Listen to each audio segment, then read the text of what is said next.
إن الحمد لله نحمده ونستعينه ونستغفره ونعوذ بالله من شرور أنفسنا ومن سيئات أعمالنا من يهده الله فلا مضل له ومن يضلله فلا هادي له ونشهد أن لا إله إلا الله وحده لا شريك له ونشهد أن محمدا عبده ورسوله أرسله بالحق بشيرا ونذيرا والسلام والصلاة على محمد وعلى آله وأصحابه أجمعين ومن تبعهم بإحسان من الأئمة والهداة والصالحين إلى يوم القيامة.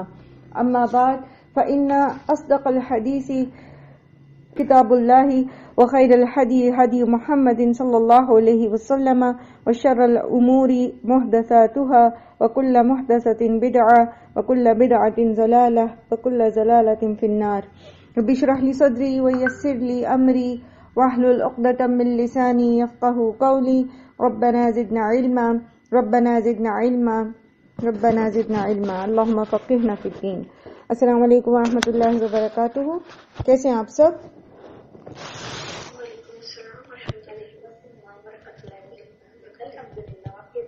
الحمدللہ. اللہ سبحانہ تعالیٰ سب کو ایمان اور صحت کی بہترین حالت میں رکھیں، دنیا اور آخرت میں عافیت نصیب فرمائے. آج انشاءاللہ العزیز ہم سورہ حجرات آیت نمبر 12 سے سٹارٹ کرنے جا رہے ہیں. ایک کوئک ریمائنڈر سینڈ کر دیجئے اپنے گروپس وغیرہ میں جہاں بھی، تاکہ اگر کوئی جوائن کرنا چاہے ہمیں تو وہ کر لیں، اور ہمارے ریگولر اسٹوڈنٹس میں سے بھی ابھی کچھ لوگ نظر نہیں آ رہے ہیں تو ان کو بھی ایک ریمائنڈر سینڈ کر دیجئے. اعوذ باللہ من الشیطان الرجیم. بسم اللہ الرحمن الرحیم.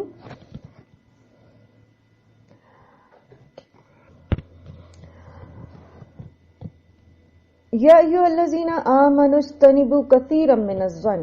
جیسے کہ ہم جانتے ہیں کہ یہ سورۃ الاخلاق ہے. ہماری اخلاقیات کے بنیادی جو چیزیں ہیں جن پر عمل نہ کرنے سے معاشرے کے اندر جو ہے وہ فساد پیدا ہوتا ہے، تو اس کو بنیادی جو جڑ ہیں، جو چیزیں ہیں، ان کو ہائی لائٹ کیا گیا ہے. ان میں سے ایک چیز ہے گمان. کسی کے بارے میں سوچنا، کسی کے بارے میں خیال رکھنا. سوچنا مینز یہ نہیں کہ آپ کسی کے بارے میں کوئی بات سوچ رہے ہیں، خیال کرنا، گمان کرنا. آپ سب سمجھتے ہیں گمان کرنے کا مطلب کیا ہے. گمان دو طرح کے ہوتے ہیں. ایک ہوتا ہے حسن گمان، ٹھیک ہے، اور ایک ہوتا ہے جس کا یہاں پر ذکر ہے وہ ہے کسی کے بارے میں بدگمانی کرنا. ٹھیک ہے، اچھا گمان کرنا یا بدگمان ہونا. تو یہاں مراد ہے بدگمانی سے. ٹھیک ہے، لوگ دوسروں کے بارے میں بدگمانی نہ کی جائے. اصل میں یہ نہیں کہا گیا کہ صریحاً گمان کرنے سے بچو. گمان تو انسان کو کرنا ہی پڑتا ہے، کسی نہ کسی کے بارے میں کچھ نہ کچھ جو ہے کوئی خیال اس کے ذہن میں آتا ہی ہے. لیکن کہا یہ جا رہا ہے کہ ظن اور گمان کو عادت نہ بنا لیا جائے. ہر وقت دوسروں کے بارے میں ججمنٹل نہ رہا جائے. ہر وقت دوسروں کے بارے میں یہ نہ سوچا جائے کہ یہ تو برا ہی کرے گا. ٹھیک ہے، برے گمان کو اپنی عادت نہیں بنانی چاہیے، کیونکہ اکثر جو بد ظنی پر مبنی گمان ہوتے ہیں وہ بذات خود گناہ کبیرہ ہو جاتے ہیں. جیسے اللہ تعالیٰ کے بارے میں برا گمان کرنا، کہ اللہ تعالیٰ کی رحمت سے مایوس ہو جانا، یا یہ کہنا کہ وہ میری دعا نہیں سنتا، یا یہ کہ نعوذ باللہ بہت ساری ایسی باتیں ہوتی ہیں جو انسان غصے میں یا دکھ میں یا کسی ایسی ذہنی کیفیت میں کہہ جاتا ہے. تو یہ باتیں جو ہیں یا یہ خیال رکھنا دل میں، یہ کبیرہ گناہ ہو جاتا ہے. اسی طرح انسانوں کے بارے میں بھی ہر وقت جو ہے وہ کسی کی برائی ہی کے متعلق سوچتے رہنا، اور یہی سوچنا کہ یہ تو ہے ہی برا اور یہ تو کرے گا ہی برا، اس چیز سے روکا گیا ہے. اسلام کی تعلیم یہ ہے کہ ہر شخص سے حسن ظن رکھا جائے. ٹھیک ہے، یہاں تک کہ کوئی دوسرا اپنے فعل سے ثابت کر دے کہ وہ اس پرٹیکولر معاملے میں غلط ہے، برا ہے، پھر بھی جن معاملات میں اس نے برائی نہیں کی اس میں اس کے بارے میں اچھا ہی گمان رکھا جائے گا. ٹھیک ہے، اب ہوتا یہ ہے کہ بعض لوگوں کی عادت یہ ہوتی ہے کہ وہ جس سے اختلاف یا جھگڑا ہو نا، یا جو شخص ان کو اچھا نہیں لگتا، تو اس کے بارے میں وہ اس کی 10 اچھائیاں بھی ایک طرف کر کے ایک برائی کے پیچھے پڑ جائیں گے اور اس کو ہائی لائٹ کریں گے اور اس ایک برائی یا اس ایک غلطی کو لے کر وہ اس کو ٹیگ کر دیتے ہیں کہ یہ تو ہے ہی برا اور اس نے تو کرنا ہی غلط ہے، حالانکہ اس کے اندر 10 اچھائیاں اور پائی جاتی ہیں. اس چیز سے منع کیا گیا ہے. ٹھیک ہے کہ اگر کسی کے اندر 4 اچھائیاں ہیں اور 2 برائیاں ہیں تو ان 2 برائیوں کو بیس بنا کر اس کی 4 اچھائیوں کو چھپا نہ دیا جائے اور اس کے بارے میں بدگمانی نہ کی جائے. اور کسی کے بارے میں اگر دل میں کوئی غصہ یا کوئی غضب ہے بھی، تب بھی جب تک وہ عمل نہیں کر دیتا اس پہ اور وہ نظر نہیں آ جاتا کہ یہ واقعتاً اس معاملے میں ایسا ہے، تب تک اس کے بارے میں زبان سے اظہار نہیں کرنا چاہیے، بلکہ اپنی اس بدگمانی کو جو ہے وہ اپنا شبہ یا شک جو ہے وہ مطلب اپنے آپ کو اس چیز میں کرنا چاہیے کہ ہم اس کو یہ شک ہے ہمارا، یہ ہم اس میں درست نہیں ہے، یعنی اپنی اصلاح کرنی چاہیے. ہمارے ہاں عام طور پر جو رشتے داریاں ہوتی ہیں معاشرے کے اندر، جو آپس کے تعلقات ہوتے ہیں، دوستی ہے، پڑوس ہے، کچھ بھی ہے یا پارٹنرشپ ہے، اس میں خرابی کی ابتدا کہاں سے ہوتی ہے؟ بدگمانی سے. خاص طور پر شوہر اور بیوی کے رشتے میں کہاں سے آتا ہے شیطان؟ بدگمانی سے، شکوک و شبہات پیدا کرتا ہے. تو اگر مومن اس اصول کو جانتا ہو اور اس چیز کو اپنے ذہن میں رکھنے والا ہو کہ مجھے بدگمان نہیں ہونا، تو پھر شک کا بیج شیطان اس کے دل میں بو نہیں سکتا. شیطان جیسے ہی شک ڈالے گا کسی چیز کے بارے میں، یا کوئی شیاطین آپ پتہ ہے انس و جن دونوں میں سے ہوتے ہیں، تو کوئی انسانی شیطان جو ہے وہ کوئی ایسی بات آ کے دوسرے فریق کے بارے میں بتاتا ہے، تو ایک انسان جس نے دل میں یہ بات رکھی ہوئی ہے کہ اللہ تعالیٰ نے مجھے بدگمانی سے روک دیا ہے، تو وہ پھر وہ شک کا بیج اس کے اندر جڑ نہیں پکڑے گا.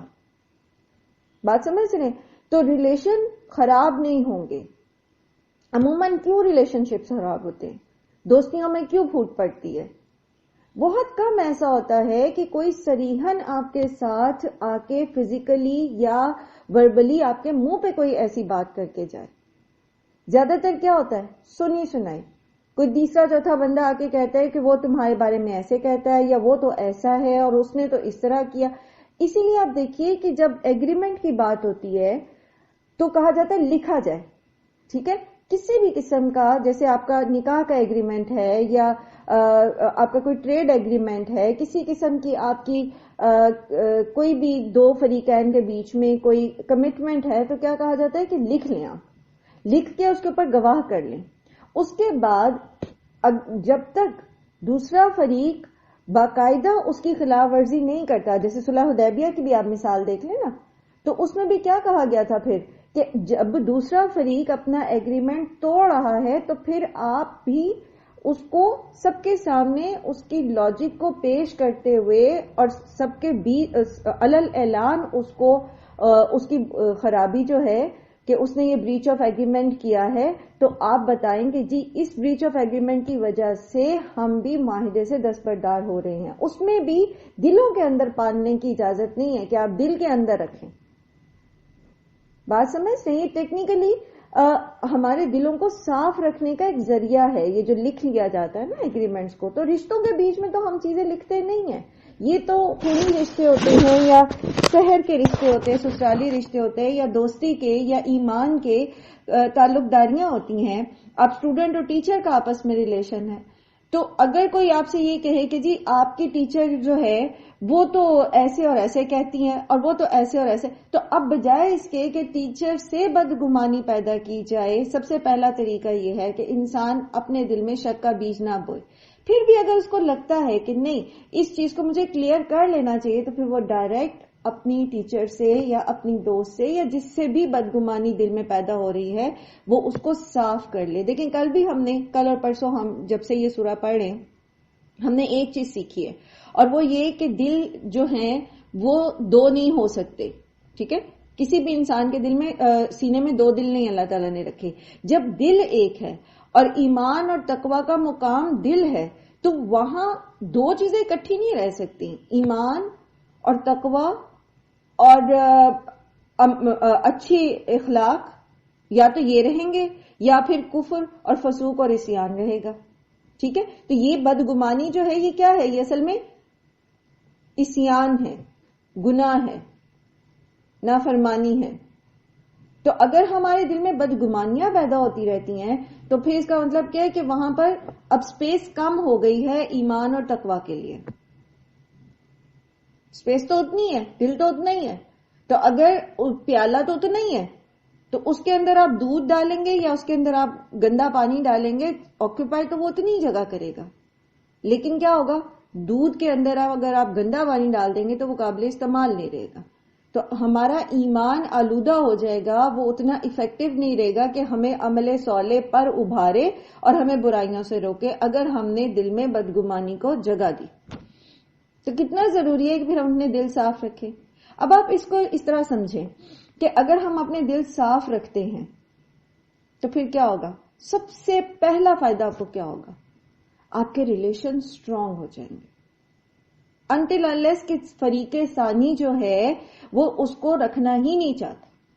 ادروائز آپ اپنی بدگمانیوں کو جیسے جیسے ساتھ ساتھ صاف کرتے رہے، اس کو جگہ ہی نہ دے دل میں شکوک و شبہات کو. اور اگر دوسرا فریق بھی اسی طرح سے ہے تو پھر کس قدر خوبصورت گھرانے سامنے آئیں گے، کتنے خوبصورت معاشرے سامنے آئیں گے.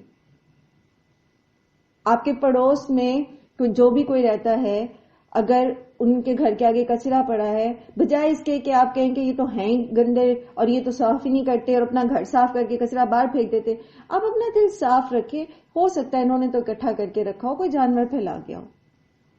ٹھیک ہے، اور اسی وہ صاف دل سے آپ سویپر کو کہہ سکتے ہیں کہ یہ اکٹھا کر دیں، اکٹھا کر دیں گے، اس کو جو بن ہے اس میں ڈال دیں، یا جس طرح سے بھی. تو فساد نہیں بڑھتا. اور سب سے بڑی بات یہ کہ آپ خود پیس آف مائنڈ میں رہتے ہیں. جتنی بھی خرابیاں ہیں نا، اخلاقی خرابیاں، یہ سب سے زیادہ جو ہے یہ آپ کو خود کو جو ہے وہ آپ کے اندر ٹاکسیکیشن کریٹ کرتی ہیں. آپ کے اپنے اندر یہ ایسے زہریلے مادے بنانے شروع کر دیتی ہیں جس سے آپ کی اپنی انرجیز افیکٹ ہوتی ہیں. بظاہر لگتا ہے انسان دوسرے کی جڑیں کاٹ رہا ہے، لیکن اصل میں وہ خود اپنا فزیکلی بھی نقصان کر رہا ہوتا ہے اور اسپرچولی تو کر ہی رہا ہوتا ہے. ایک شخص جو ہر وقت دوسروں کے بارے میں بدگمان رہے، فلاں میرے بارے میں ایسے سوچتا ہے، فلاں کا تو کام ہی یہی ہے، فلاں تو اس طرح میرے لیے کرے گا، فلاں نے تو میرے خلاف لازماً اس کو بہکانا ہے، فلاں کا تو یہ کام ہے، فلاں، تو وہ کبھی بھی کسی سے خوش نہیں رہ سکتا. وہ اس کو کہیں سے بھی پازیٹیوٹی نہیں ملے گی. وہ لوگ اس کے ساتھ اچھا بھی کریں گے نا تب بھی وہ خوش نہیں ہوگا. تو جب کوئی شخص خوش ہی نہ ہو سکتا ہو تو اس کے لیے کیا فائدہ زندگی کا پھر؟ تو جتنی بھی اخلاقی برائیاں نا وہ ٹاکسیکیٹ کرتی ہیں، خود انسان کو نقصان پہنچاتی ہیں جو خود برائی کرنے والا ہے. اگر دوسرا مومن ہے اور دوسرا اس کی بد زبانی اور اس کی بدگمانی اور اس کی پلاٹنگ اور اس کی جتنی بھی وہ اس کے خلاف چالیں چلتا ہے، تو وہ یہ کہہ کے آگے نکل جاتا ہے کہ مکر اللہ، انہوں نے چال چلی اور اللہ اپنی پلان کرنے والا ہے اور اللہ میرے ساتھ ہے، واللہ خیر الماکرین. تو وہ تو فری ذہن رکھتا ہے اپنا، اس کو تو پتہ ہے کہ اس کا فوکس کیا ہے، اس نے کہاں کام کرنا ہے اور اس نے کس طرح سے کام کرنا ہے. وہ ان چیزوں سے نہیں گھبراتا. تو نقصان کس کا ہو رہا ہے پھر؟ اس کا نہیں ہو رہا جس کی بظاہر یہ برائی کر رہا ہے یا جس سے بظاہر یہ بدگمانی کر رہا ہے. نقصان اس کا اپنا ہو رہا ہے.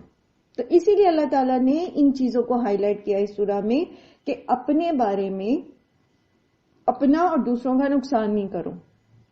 یا ایھا الذین آمنوا اجتنبوا کثیرا من الظن ان بعض الظن، کیونکہ بے شک بعض گمان، بعض الظن اسم، بعض گمان گناہ ہے.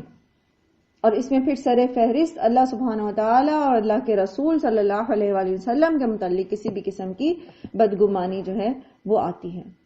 ولا تجسسوا، اور نہ تم تجسس کرو. تجسس کا تعلق عام طور پر ایسے افعال سے ہوتا ہے جو بظاہر کبھی سرزد نہیں ہوئے اور ظاہر نہ ہوئے ہوں. مثال کے طور پر کسی کی ٹو لگا کے رکھنا، کسی کے گھر میں جھانکنا، چوری چھپے کسی کی باتیں سننا، کسی کی ای میلز پڑھنا، کسی کے میسیجز پڑھنا، ٹیلی فون پر کان لگا کے رکھنا، کسی کی ٹیلی فون کال کو بیچ میں سے سننا، یہ ساری چیزیں اس میں آ جاتی ہیں.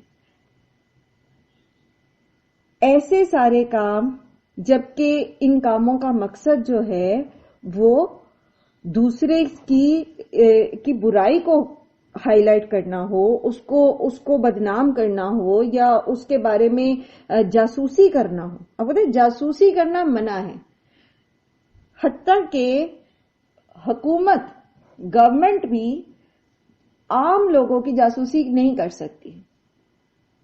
اس چیز کی اجازت نہیں ہے اسلامی حکومت کو کہ وہ لوگوں کی برائیاں ڈھونڈ ڈھونڈ کے منظر عام پر لا کر انہیں سزا دے. جو ظاہری برائی ہے اس کو تو حکومت جو ہے یا عدلیہ یا پولیس اس پہ پکڑے گی، اس کو سزا دے گی، لیکن جو چیز چھپی ہوئی ہے اس کو ڈھونڈ ڈھونڈ کے نکالنے کی اجازت نہیں ہے. ہاں، اگر کوئی مجرم ہے، کسی کے بارے میں پتا چل گیا ہے، پہلے ہی پتا، کسی کے بارے میں رپورٹ ہوئی ہے، کوئی ایسی بات ہوئی ہے، تو پھر تحقیق کے لیے جو ہے جاسوسی کی جا سکتی ہے. اصل میں جو برائیاں ظاہر نہ ہوں، چھپی بھی ہوں، گھروں کے اندر ہوں، ان کی جاسوسی کر کے ان کی اصلاح نہیں کی جا سکتی. ایسی برائیاں جو گھروں کے اندر ہیں، چھپی ہوئی ہیں، ان کی اصلاح کے لیے تعلیم اور وعظ ضروری ہے. دین کو نافذ کرنے کے لیے بھی انفرادی اور اجتماعی تربیت کی ضرورت ہے. جیسے ہم پہلے بھی بہت دفعہ اس چیز کو پڑھا نا کہ اللہ تعالیٰ نے اسلام کو اتارا، ہر نبی اسلام لے کر آئے، اسلام کو اس لیے اتارا کہ اسلام کو نافذ کیا جائے، لیکن اسلام کو بزور نافذ نہیں کیا جا سکتا. اس کی جو روح ہے نا، جو اسپرٹ ہے اسلام کی، اس کو بزور نہیں نافذ کیا جا سکتا. اب ڈنڈے کے زور پہ لوگوں کو نمازیں پڑھوا لیں گے، گھروں سے نکال لیں گے، نقاب کروا دیں گے، عورتوں کو پردہ کرا دیں گے، دکانیں بند کرا کے نماز کے ٹائم پہ آپ نماز پڑھوا لیں گے، لیکن کیا ہوگا جب وہ ڈنڈا غائب ہوگا تو کیا ہوگا؟ لوگ کچھ بھی نہیں کریں گے، نہ نماز پڑھیں گے، نہ پردہ کریں گے، بلکہ الٹا جب ان کے کانسیپٹ کلیئر کیے بغیر بزور ان کے اوپر دین کو نافذ کیا جائے گا تو لوگ جو ہے وہ ریبیل کریں گے، اس کے لیے وہ بغاوت ان کے اندر جنم لے گی، اسلام سے نفرت کریں گے. اور اس کی مثالیں ہمیں نظر آتی ہیں دنیا میں. ایران میں دیکھیں بھی ریسنٹلی حجاب کو لے کے کتنا زیادہ جو ہے وہ مسئلے کھڑے ہو رہے ہیں. اسی طرح سعودی عرب میں بھی جو ہے جیسے ہی محمد بن سلیمان جو ہے اس نے کچھ پابندیاں اٹھائی ہیں تو لوگ کس طرح اوقات سے باہر ہوتے ہوئے نظر آ رہے ہیں. کہاں گیا وہ پردہ اور کہاں گئی وہ پابندیاں اور سارا کچھ. وہ بالکل ہی جو ہے وہ پابندیوں کو توڑ کے حدوں سے نکل گئے. تو دین تربیہ کا نام ہے اور یہی تربیت یہاں اللہ تعالیٰ آپ کی کریں. وَلَا تَجَسَّسُوا، تجسس نہ کرو. آپ کی بہو اپنی امی سے کیا بات کرنی ہے فون پہ، آپ کو کیا، کرتی رہیں. بے شک آپ کی برائیاں کر رہی ہیں تو کرنے دیں، آپ کے اندر تو وہ برائی نہیں ہے نا. اور اگر ہے واقعی آپ کو اس چیز کا خوف ہے کہ آپ زیادتی کر رہے ہیں اور وہ اپنی اماں کو یا بہن کو بتا رہی ہیں، تو آپ کو اپنی اصلاح کرنی چاہیے، نہ کہ آپ دروازے کی اوٹ میں کھڑے ہو کے سنیں کہ جی آپ کی دو بہویں کیا آپس میں باتیں کر رہی ہیں، یا وہ اپنی امی سے کیا بات کر رہی ہیں، یا آپ کی ساس اپنی بیٹی سے کیا بات کر رہی ہے. آپ سامنے بیٹھی ہیں اور آپ کی نند اور آپ کی ساس آپس میں کان میں باتیں کر رہی ہیں تو کرنے دیں. ان کے 100 مسئلے ہو سکتے ہیں. اول بدگمان نہ ہو، ضروری نہیں کہ آپ کے بارے میں بات کریں. دوسرا یہ کہ تجسس نہ کریں، اپنی 1000 باتیں ہو سکتی ہیں، کرتے رہیں بھی. اچھا اگر آپ کی بھی برائی کر رہی ہیں تو کرنے دیں، اپنے اعمال خراب کر رہی ہیں، آپ کو تو نہیں کچھ کہہ رہی ہیں. اللہ تعالیٰ نے تو نہیں نا آپ کے کھاتے میں لکھنی وہ غیبتیں، ابھی آگے آ بھی رہا ہے، غیبت کی بات بھی آ رہی ہے، تو کرنے دیں. کس چیز کی جاسوسیاں کرنی ہوتی ہیں ہم نے. اچھا اس میں ایک چیز یاد رکھیں، بات آ گئی اگر اولاد کی، اولاد کی بھی جاسوسی نہیں کرنی چاہیے. بچے کیا دیکھ رہے ہیں ڈیوائسز پر، چھپ کے نہیں دیکھنا، ہاں سامنے بیٹھ کے دیکھیں. ان کے بیگ کی تلاشی لینی ہے، ان کے سامنے بیٹھ کے لیں. ان کی بکس کی، ان کی چیزوں کی، ان کے میسیجز ان کے سامنے بیٹھ کے دیکھیں, انہیں پتا ہو کہ ان کے پیرنٹس چیک کریں گے.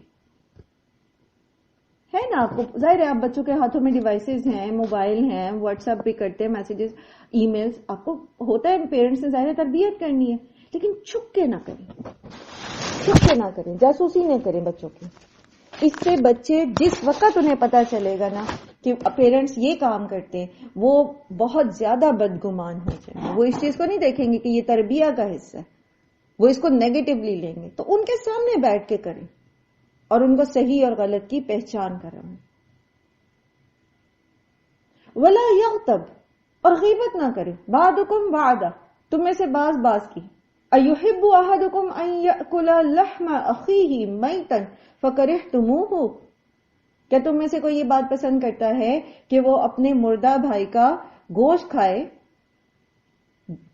یقیناً تم اس چیز کو ناپسند کرتے ہو. واتقوا اللہ, تو ڈرو اللہ سے.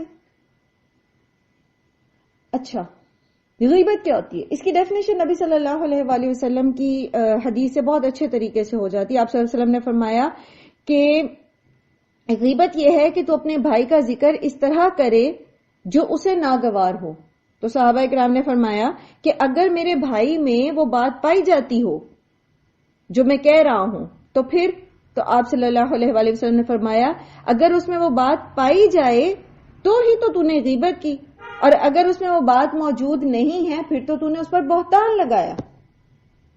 تو یہ جو ہم کہتے ہیں نا کہ یہ تو اس میں برائی ہے تو پھر ہم بیان کریں, تو بات وہی, جیسے کسی صحابی نے ہی کہا نا کہ آپ صلی اللہ علیہ وسلم نے کسی کے بارے میں پوچھا تو اس نے کہا کہ اس کو تو اٹھاؤ تو کھڑا ہوتا ہے, بٹھاؤ تو بیٹھ جاتا ہے, چلاؤ تو چلتا ہے, یعنی اتنا سست ہے کہ وہ اپنے آپ کوئی کام ہی نہیں کرتا. تو اس پہ یہ جو ہے پھر یہ نبی صلی اللہ علیہ وسلم نے یہ فرمایا تھا. تو ہم دیکھیں گے ہماری گفتگو کا میجر پارٹ کیا ہوتا ہے. اور بڑی مزے کی بات میں آپ کو بتاؤں, اگر ہاں آپ کسی تھرڈ پرسن کو نکال دیں اپنی گفتگو میں سے, آپ کے پاس باتیں بہت کم ہو جائیں گی. عام طور پر خواتین 2-2, 3-3 گھنٹے کی کون سی باتیں کرتی ہیں؟ کیا باتیں کرتی ہیں؟ فلاں نے یہ کہا, فلاں نے وہ کیا, فلاں ایسا کرتا ہے, فلاں ویسا کرتا ہے, فلاں شادی پہ میں گئی, فلاں نے یہ کیا تھا, وہ پہنا, وہ کھایا, یہ کیا. یہ جب آپ فلاں کو اپنی باتوں میں سے نکال دیں گے نا, ہارڈلی آپ 2 سے 3 منٹ بات کریں گے جو ضروری بات ہے. اور اس سے فائدہ پتہ ہے کیا ہوتا ہے؟ خاص طور پر جب یہ اصول آپ اپنے ریلیشنز میں بنا لیتے ہیں نا, تو آپ کے ریلیشن جو ہیں وہ اسٹرانگ ہوتے ہیں, وہ خراب نہیں ہوتے.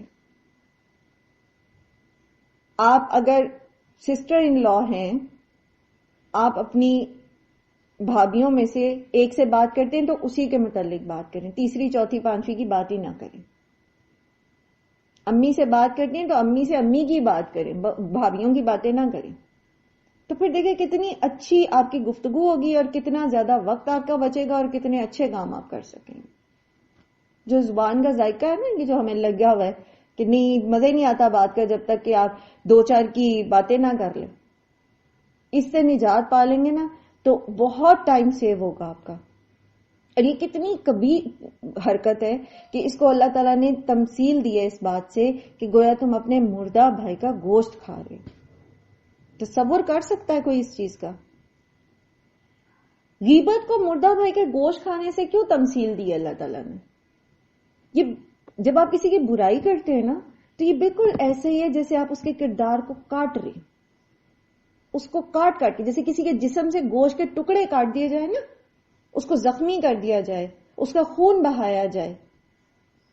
اسی طرح جب آپ کسی تھرڈ پرسن کی برائی کرتے ہیں, وہ تو ہے ہی ایسی, اور وہ تو ایسے بولتی ہے, اور وہ تو ایسے چلتی ہے, اور اس کا تو کام ہی یہی ہے, اور وہ ایسا پکاتی ہے اور ایسا کھاتی ہے, اور اس کے بچوں کی ایسی تربیت, یہ آپ اس کے کردار کو کاٹ رہے, بوٹیاں کاٹ رہے ہیں اس کی,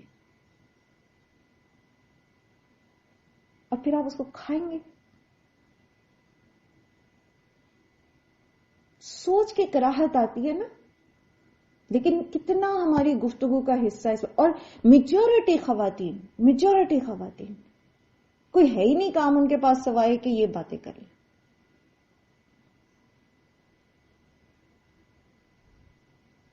واتقوا اللہ، اور ڈرو اللہ سے. اچھا اس میں ایک چیز اور کہ غیبت جو ہے، غیبت کا مطلب یعنی کسی کے اندر جو برائی پائی جاتی ہے اس کو کسی اور کے سامنے بیان کرنے کی کچھ استثنائی صورتیں ہیں. استثنائی میں ایکسیپشنل، کچھ ایکسیپشنز ہیں جب کوئی کسی کی برائی کر سکتا ہے. اور وہ کیا ہے؟ سب سے پہلے یہ کہ جب کسی پر ظلم ہوتا ہے تو پھر وہ عدالت میں قاضی کے سامنے یا حاکم کے سامنے ظالم کی برائی بیان کر سکتا ہے.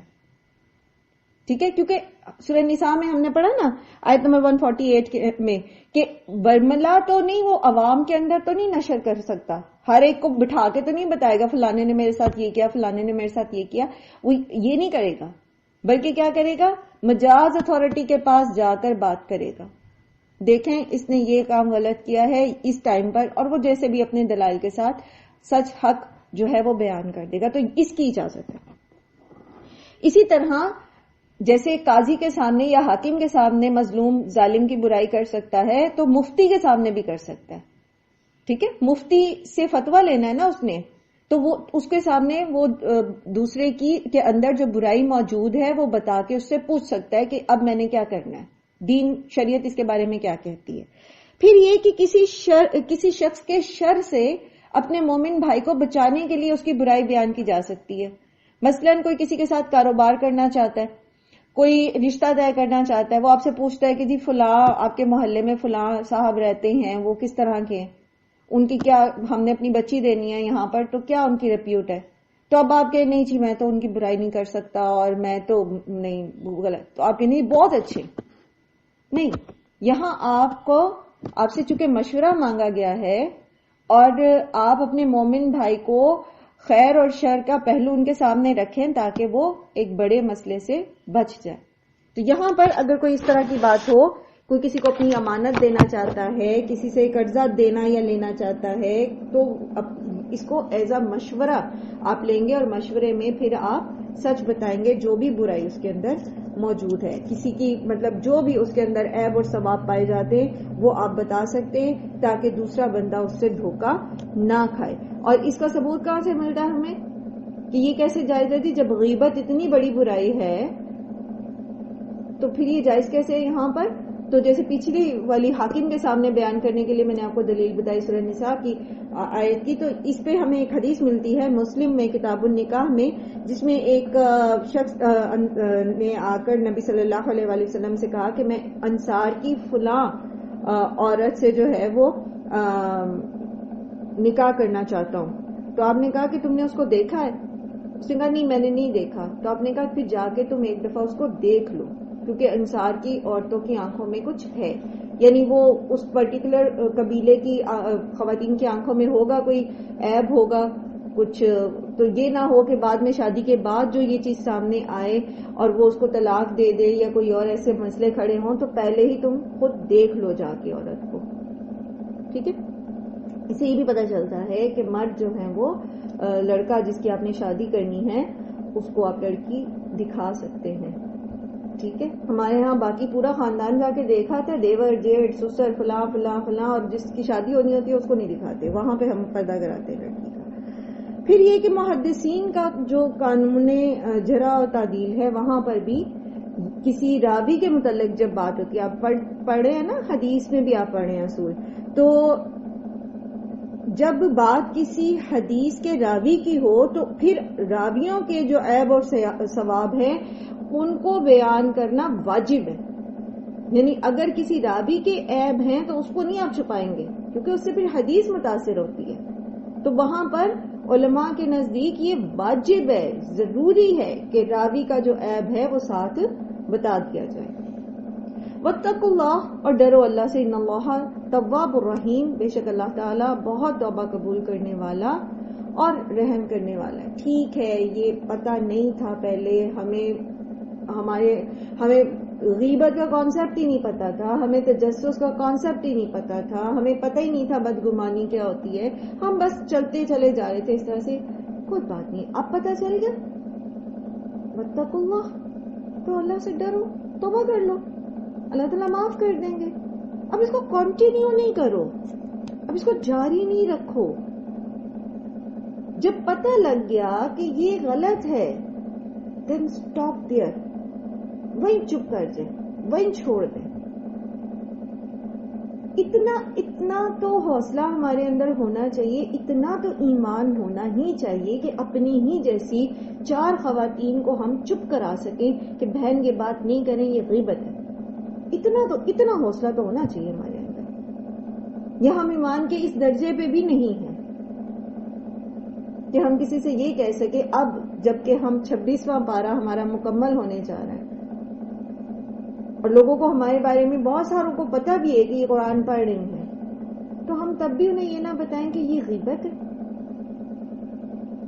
اور اس کا اتنا بڑا گناہ ہے، ہمیں نہیں کرنی. یہاں ایٹ لیسٹ آپ وہاں سے ہم وہ سب سے نچلے درجے پہ رہیں کہ کراہت محسوس کرتے ہوئے اس مجلس سے اٹھ ہی جائیں. 2-3 دفعہ آپ ایسی مجالس میں سے اٹھیں گی نا، ایسی کالز میں آپ کٹ شارٹ کریں گی نا باتوں کو، تو پھر لوگ آپ کے سامنے ایسی باتیں کریں گے بھی نہیں. کیونکہ ایک بات یاد رکھیے، ہمارے جو کان ہیں نا، یہ ان کو اللہ سبحانہ تعالیٰ نے واعیہ کہا ہے، اذن واعیہ. وعاء کہتے ہیں برتن کو، ٹھیک ہے. کان جو ہے وہ ایک برتن کی طرح نا، جو باتیں اس کے اندر جاتی ہیں نا اس کو سٹور کرتا ہے، اس کو اپنے اندر کنٹین کرتا ہے، لائک اے کنٹینر. تو زبان جو ہے ہماری، وہ کان سے جو کچھ سنا ہوتا ہے نا وہ اسی کو نکالتی ہے. تو اگر ہمارے کان غیبت سنیں گے تو ہماری زبان سے غیبت نکل جائے گی، یاد رکھیے. اگر ہمارے کان ایسی بدگمانی پہ مبنی باتیں سننے کے عادی ہو چکے ہیں تو پھر ہمارے دل کے اندر یہ جو کان ہے نا، اس کو اسی لیے اذن واعیہ کہا گیا ہے. کان ایسا ہے، یہ کنٹینر ہے، یہ اپنے اندر جمع کر لیتے ہیں بات.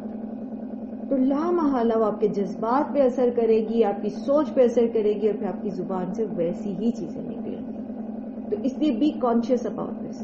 اسی لیے کہا گیا نا کہ کانوں کے بارے میں سمع والفؤاد، کان اور آنکھیں اور دل، ان کے بارے میں پوچھ گچھ ہوگی.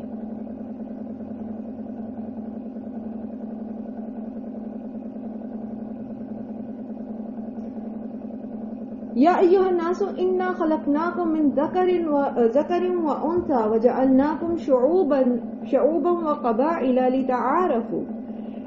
اے لوگو، بے شک ہم نے تمہیں پیدا کیا ایک مرد اور ایک عورت سے، اور تمہیں بنا دیا قومیں اور قبیلے تاکہ تم ایک دوسرے کو پہچان سکو. آج کے دور میں قوم، وطن، نسل، رنگ، زبان، یہ گویا 5 خدا ہیں. ان کو بنیاد بنا کر پوری کی پوری نسل انسانی جو ہے نا وہ گروہوں میں بٹ گئی. جو گورے ہیں وہ کالوں کو حقیر سمجھتے ہیں. آپ اپنے آپ کو دیکھیں، بینگ اے پاکستانی، آپ برٹش سے ابھی تک اتنے کیا اسے کہیں گے، کمپلیکسڈ ہیں. کیونکہ جب انگریز یہاں آیا تو اس نے ثابت کیا آپ پر کہ انگریز اعلیٰ درجے کی نسل ہے کوئی انسانوں کی، اور یہ جو لوکلز ہیں یہ کوئی حقیر مخلوق ہے. اسی طرح آپ دیکھیں کہ یہی چیز، یہ جو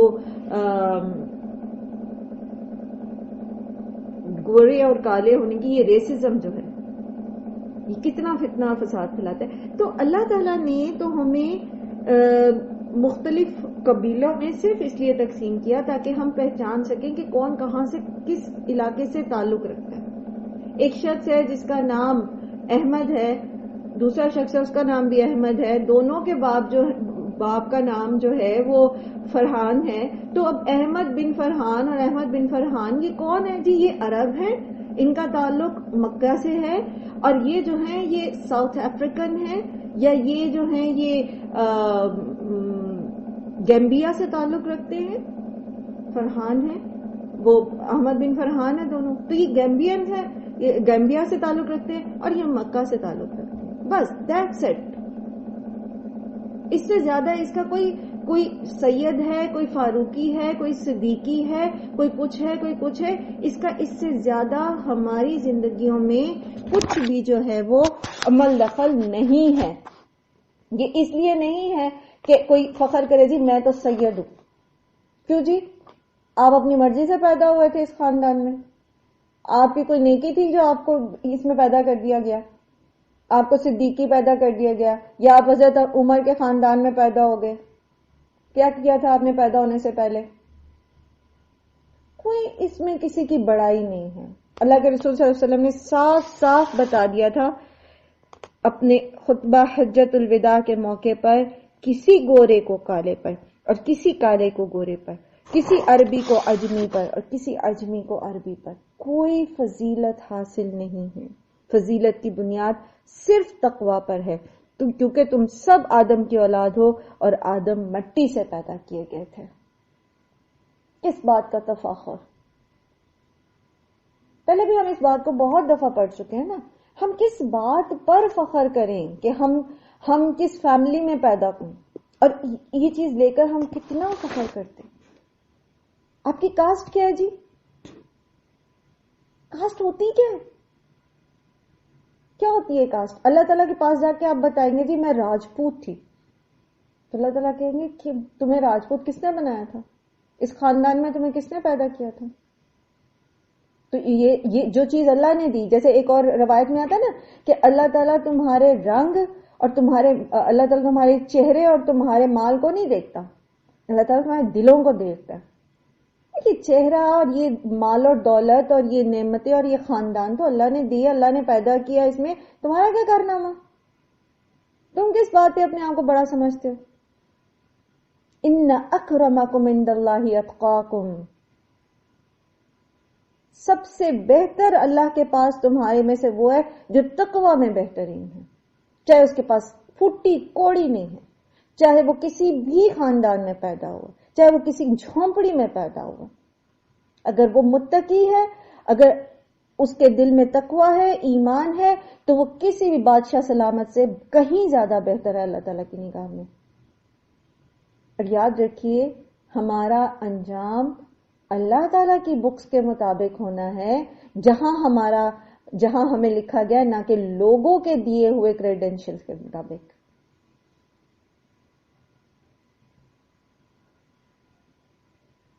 کتنی بنیادی بات ہے. معاشرے کے اندر یہ تفاوت، یہ جو کلاس بن جاتی ہے مال کے سٹیٹس کے مطابق، ایجوکیشن کے مطابق، یہ ایلیٹ کلاس ہے، یہ اپر کلاس ہے، یہ لوور اپر کلاس ہے، یہ مڈل کلاس کی اپر مڈل کلاس ہے، یہ لوور مڈل کلاس ہے، یہ لوور کلاس ہے. کیوں؟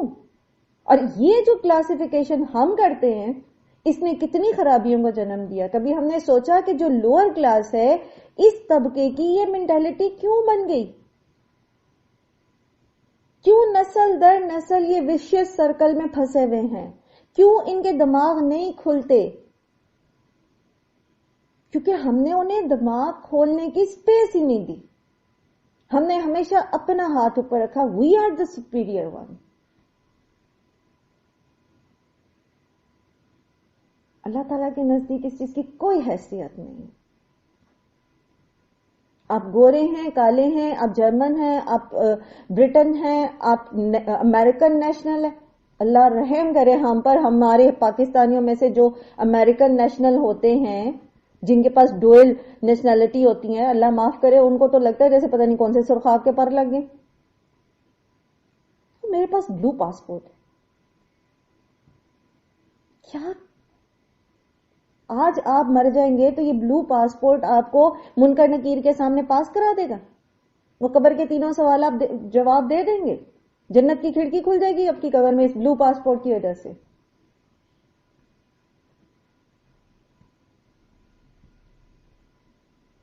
کتنی بنیادی باتیں ہیں جو 1450 سال پہلے آپ کو بتا. یونائٹڈ نیشن کے چارٹر میں خطبہ حجت الوداع سے لے کر پوائنٹس لکھے ہوئے ہیں انہوں نے، انسانی حقوق.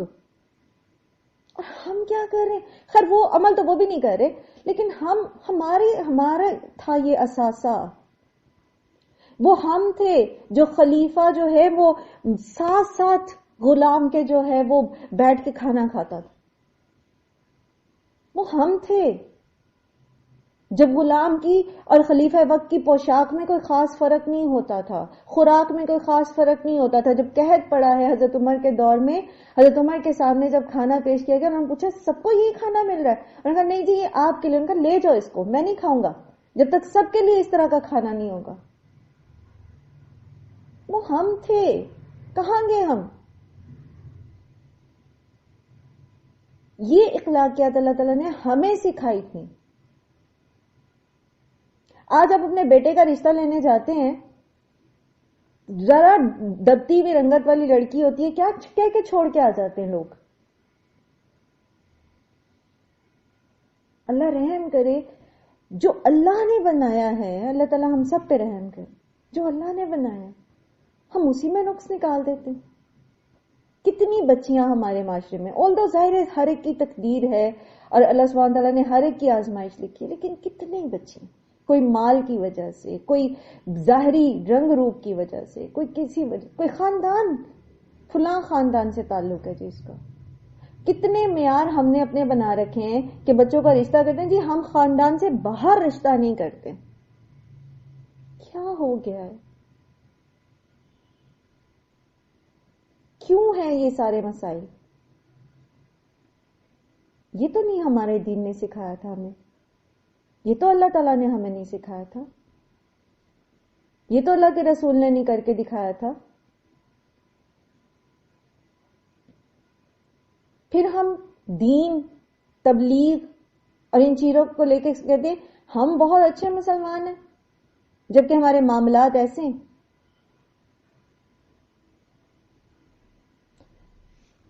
ان اللہ علیم خبیر، اللہ بہتر جانتا ہے، اللہ تعالیٰ کو خوب خبر ہے، اللہ تعالیٰ کے پاس بہت علم ہے اس چیز کا کہ اندر سے تم کیا ہو. رنگ روپ، مال، دولت، علم، ہر چیز اللہ تعالیٰ نے تقدیر کے مطابق دے دی. ان ریٹرن تم کیا ہو، تم تقوی کے کس لیول پر ہو، اللہ تعالیٰ بہت اچھے سے جانتے ہیں. قالت الاعراب، اور کہا دیہاتیوں نے. یہ کون سے اعراب ہیں؟ یہ وہی بدوی قبائل ہیں جو غفار اور مزنیہ اور جہنیہ اور اسلم اور اشجع جو قبائل تھے، جو جن کا ذکر جو ہے یہ سورہ احزاب میں بھی آپ نے پڑھا آیت نمبر 11 سے 16 تک. اور یہی وہ تھے جنہوں نے اپنے نفاق کی وجہ سے غزوہ حدیبیہ جو تھا، صلح حدیبیہ، اس میں یہ شامل نہیں ہوئے تھے.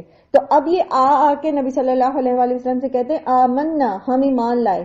اللہ تعالیٰ کہتے ہیں قل، آپ ان سے کہہ دیجئے لم تؤمنوا ولکن قولوا اسلمنا، یہ نہ کہو کہ تم ایمان لائے بلکہ یہ کہو کہ ہم اسلام لائے. اس سے ہمیں یہ بھی پتہ چلتا ہے کہ اسلام اور ایمان دو مختلف چیزیں ہیں. ٹھیک ہے.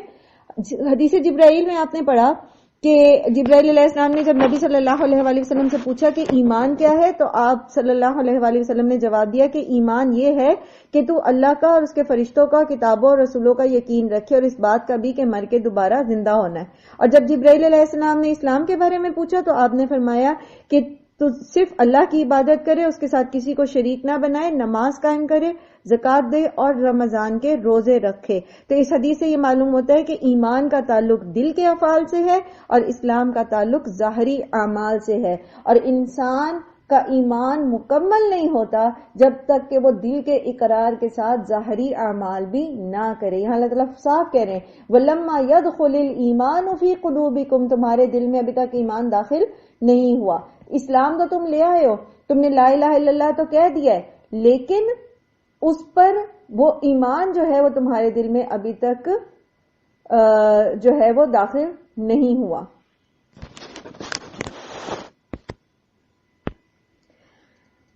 اوکے، ہم بات کر رہے تھے کہ ان سے یہ کہا جا رہا ہے کہ تم یہ مت کہو کہ تم ایمان لے آئے، بلکہ یہ کہو کہ تم نے اسلام قبول کر لیا. ان قبائل کا یہ حال تھا کہ انہوں نے اسلام جو قبول کیا تھا وہ صرف اس میں ظاہری فائدے حاصل کرنے کے لیے، لائک چڑھتے سورج کو سلام کرنا ہوتا ہے نا، جس کا مطلب کہ چونکہ اسلام پھیل رہا تھا تو انہوں نے اس بات پر کلمہ پڑھ لیا کہ چلیں جی اب جو مسلمانوں کو فائدے ہوں گے وہ ہمیں بھی ہوں گے. ٹھیک ہے.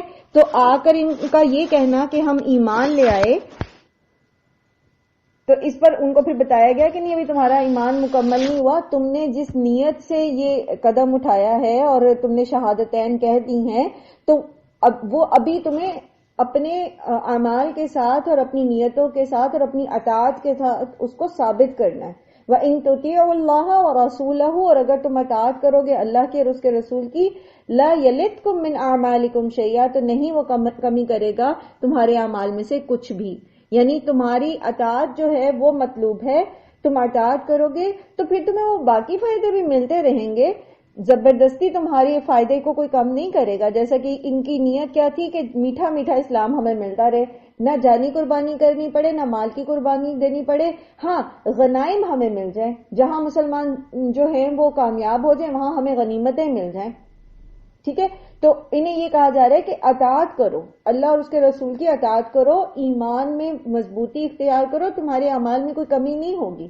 ان اللہ غفور الرحیم، بے شک اللہ تعالیٰ بہت بخشنے والا اور رحم کرنے والا ہے. انما المؤمنون الذین آمنوا باللہ، بے شک مومن تو وہ ہیں، یعنی جو یہ انہوں نے کہا نا کہ آمنا، تو اب مومنوں کی نشانی بتائی جا رہی ہے کہ مومن تو وہ ہیں الذین آمنوا باللہ ورسولہ، وہ جو ایمان لاتے ہیں اللہ پر اور اس کے رسول پر.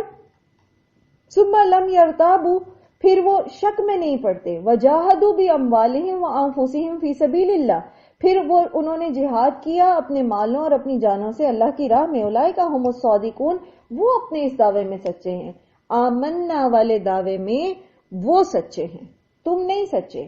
کیونکہ انہوں نے شک کیا تھا، بدگمانی. یہ کیوں نہیں گئے تھے حدیبیہ عمرہ کرنے؟ یہ سمجھتے تھے کہ مسلمان واپس نہیں آئیں گے، زندہ واپس نہیں آئیں گے، نہ رسول صلی اللہ علیہ وسلم. تو پیچھے آپ نے پڑھا سورہ فتح میں کہ ان کی کس طرح جو ہے ان کو اس بات پر تنبیہ کی گئی تھی. تو اسی طرح آپ یہ دیکھیں کہ ایمان کا دعویٰ جو ہے اس میں پھر یہ چیزیں ہمارے، اگر ہم یہ کہتے ہیں نا کہ میں مسلمان، میں مومن ہوں، مسلمان نہیں میں مومن ہوں، ٹھیک ہے، میں ایمان لائی، تو میں ایمان لائی تو پھر اس میں کیا ہونا چاہیے؟ سب سے پہلے کہ شک نہیں ہونا چاہیے. کس چیز میں؟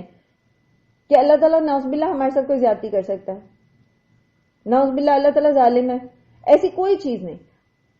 شک نہیں ہونا چاہیے. دین قرآن کے اندر جو کچھ ہے وہ سچ ہے، وہ حق ہے اور ویسا ہی ہے. سائنس جو مرضی کہتی رہے، علماء جو مرضی کہتے رہے، فقہا جو مرضی کہتے رہے، جو قرآن میں موجود ہے وہ سچ ہے. ٹھیک ہے. وجاہدوا باموالہم وانفسہم، پھر کیا ہے؟ فزیکلی، مالی طور پر، جانی طور پر اس کا ثبوت، عبادات کی شکل میں، پھر انفاق فی سبیل اللہ کی شکل میں، خرچ کرنے کی شکل میں، اور پیچھے بھی ہم پڑھ کے آئے. پھر ثبوت، عملی ثبوت بھی اس بات کا، صرف زبان سے اظہار کافی نہیں ہے. اولئک ھم الصادقون، یہی سچے لوگ ہیں. قل اتعلمون اللہ بدینکم، ان سے کہو کہ تم اللہ کو اپنے دین کے بارے میں بتاتے ہو. واللہ یعلم ما فی السماوات وما فی الارض واللہ بکل شیء علیم، اللہ بہتر جانتا ہے کہ جو کچھ آسمان اور زمین میں ہے اور وہ ہر چیز کا علم رکھنے والا. تم کس کو بتا رہے ہو کہ ہم اسلام لے آئے؟ یمنون علیک ان اسلموا، یہ آپ صلی اللہ علیہ وآلہ وسلم پر احسان جتاتے ہیں کہ انہوں نے اسلام قبول کیا. مطلب یہ آ کے کیا ثابت کرنا چاہتے ہیں؟ یہ آ کے جب ڈیمانڈ کر رہے مال غنیمت کی، تو یاد رکھیے غزوہ خیبر اور وہ سارے، تو آ کے بتایا جی ہم نے اسلام قبول کیا، ہم نے اتنی مین پاور فراہم کی آپ کو، اور ہماری طرف توجہ کریں ذرا، ہم نے بغیر کسی آپ کی چڑھائی کی، مطلب بغیر کسی ایکسپیڈیشن کے ہم اسلام قبول کر لیا، ہم نے آ کے آپ کے پاس، اب آپ ہمیں غنیمتیں دیں. تو اللہ تعالیٰ کہہ رہے ہیں کہ یہ آپ پر احسان چڑھا رہے ہیں اسلام قبول کر کے. قل لا تمنوا علی اسلامکم، ان سے کہیے کہ میرے اوپر اپنے اسلام کا احسان نہ جتاؤ. بل اللہ یمن علیکم ان ہداکم للایمان ان کنتم صادقین، بلکہ یہ اللہ کا احسان ہے تم پر کہ اس نے تمہیں ایمان کے لیے ہدایت دی، اگر تم واقعی اپنے اس دعوے میں سچے ہو کہ تم ایمان لے آئے تو یہ اللہ کی توفیق سے ہوا. اچھا، یہ اس کانٹیکس کو تھوڑا سا سائڈ پہ کر کے ایک چھوٹی سی بات سمجھتے ہیں، وہ یہ کہ اگر آج ہمارے پاس کوئی خیر کی بات ہے، اگر آج ہم نے کوئی اچھی بات سیکھ لی ہے، اگر آج ہم اپنی خرابیوں پر قابو پا سکے ہیں، اگر آج ہم نے غیبت چھوڑ دی ہے، اگر آج ہم نے جھوٹ چھوڑ دیا ہے، اگر آج ہم نے بدگمانی کرنا چھوڑ دیا ہے، اگر آج ہم 5 وقت نماز میں ریگولر ہو گئے ہیں، ہم حجاب کرنے میں اور دیگر اعمال کرنے میں ہمیں اپنے آپ کو مائل کر پائے ہیں، اس میں ہمارا کوئی کارنامہ نہیں، اس میں ہم یہ نہیں کر سکتے. اور میں آپ کو ایک بات بتاؤں، لمحے کے 1000ویں حصے میں انسان کا دل پلٹ جاتا ہے. ہم نہیں کرنے والے، یہ صرف اللہ ہے، یہ صرف اللہ کا احسان ہے کہ اس نے ہمیں ہدایت دی اور اس نے ہمیں توفیق دی اور اس نے ہم سے یہ کام کروائے. اور اللہ سے مسلسل یہ دعا کرتے رہنا چاہیے، ربنا لا تزغ قلوبنا بعد اذ ہدیتنا. اور پھر یہ کہ دوسروں کو حقیر نہیں سمجھنا، وہ فلاں تو غیبت کرتی ہے، فلاں تو یہ ان کو حقیر، ان کے لیے دعا کریں، ان کی اصلاح کریں، ان کو اچھے حکمت کے ساتھ ان تک بات پہنچا دیں. ان کو ان کے بارے میں یہ مت کہیں کہ نعوذ باللہ ہم کوئی سپیریئر ہیں اور وہ کوئی حقیر. یہ تقوی اللہ کو بہتر پتا ہے ہمارے اندر کیا ہے، ابھی پیچھے ہم نے پڑھا نا، اللہ بہتر جانتا ہے کہ ہم کس لیول پر ہیں. اور پھر جب وہ ہمیں ہلاتا ہے، آزماتا ہے، تو سب کھرا کھوٹا سامنے آ جاتا ہے، کیا ہمارے دعوے تھے اور کیا ہمارے اعمال تھے اور کیا ہم تھے، سب صاف ہو جاتا بندے کے سامنے. ان اللہ یعلم غیب السماوات والارض واللہ بصیر بما تعملون. اور اللہ تعالی خوب جانتا ہے غیب آسمان اور زمین کے، اور اللہ خوب دیکھنے والا ہے جو کچھ تم عمل کرتے ہو. اللہ سبحانہ تعالی ہمارے اعمال کو، ہمارے ایمان کو اپنے لیے خالص کرے، آسانیاں عطا فرمائے عمل کرنے میں، اور ہمیں اسلام کا، ایمان کا ٹرو ایمبیسڈر بنائے، اور ہم اپنے اعمال کے ساتھ دوسروں کو سیدھا رستہ دکھانے والے ہوں. وآخر دعوانا الحمدللہ رب العالمین. سبحانک اللہم وبحمدک، نشہد ان لا الہ الا انت، نستغفرک ونتوب الیک. السلام علیکم ورحمۃ اللہ وبرکاتہ.